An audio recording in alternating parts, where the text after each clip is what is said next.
Отвореното студио продолжува специјално раната Пулс по повод една година од трагедијата Пулс. Со нас е градоначалникот Владко Грозданов. Добро вечер, благодарам што сте со нас. Добро вечер, благодарам на поканата. Низа на активности градоначалник во изминатите 3 дена, што точно се случуваше во Кочани и која е пораката која што се испрати од градот, кој што стана град на солидарност, град на помош, кој што прими доста овие денови доста луѓе, претпоставувам барем она што ние имавме искуство како екипа, практично нема слободно место во сместувачките капацитети во Кочани. Точно така. Чест и задоволство ни беше да го организираме пред секако за благодарност кон тие сите чинители кои помогнаа во трагичниот настан. Ни беше обврска да го организираме настанот како оддавање на почит на починатите деца и работевме многу напорно, речиси 2,5 месеци со јас, вработените во општината, организациониот одбор и направивме технички еден многу добар настан, но верувајте многу длабоко не трогна, почнувајќи од саботата кога имавме молитва во црковниот храм Свети Ѓорѓија во Кочани, каде чиноначалствуваше архиепископот господин Стефан и владиката Брегалнички Иларион. Потоа во неделата имавме низа на активности во чест исто така и на починатите и на повредените. Имавме посетители речиси од сите страни. Во делот кога ја оддававме благодарноста кон странските и кон нашите лекари, имавме една измешана емоција и чувства помеѓу нив и децата. Беше еден настан кој не се опишува со зборови.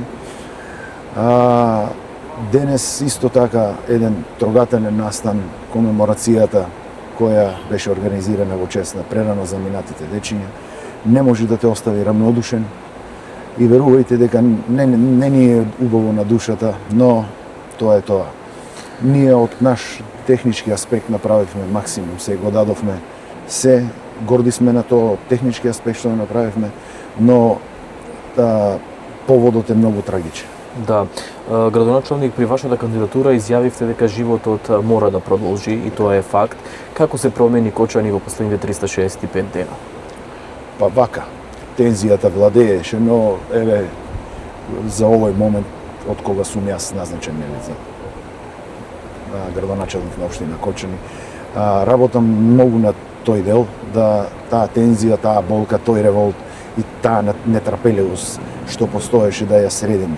Мислам, еве ке можеби граѓаните ќе го преценат тоа, дека за овој момент сме добро сплотени, дека работиме заеднички, дека заеднички ги делиме мислењата што ни се случи и дека во еден момент треба полека да почнеме да одиме понатаму. Животот мора да продолжи, воопшто на никој не е лесно, нема зборови како може да се опише оваа трагедија, оваа болка, но сепак мора да продолжиме.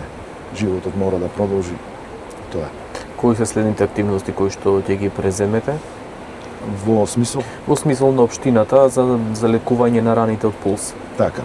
Ние што е во наша надлежност работиме многу во секој домен.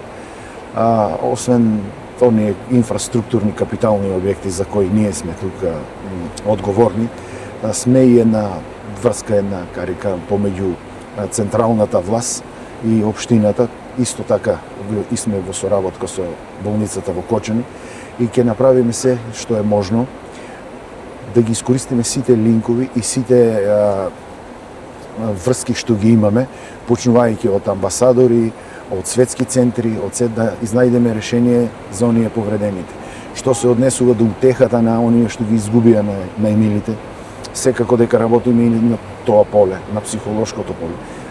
Сите нивни барања се на располагање, во секој момент можеме излегуваме во пресред да ги решиме, за се што треба сме тука заеднички и мора да продолжиме понатаму. Да, вие имавте и серија на средби со родителите и сте нивна поддршка и споменавте дека има некаков можеби револт или некаква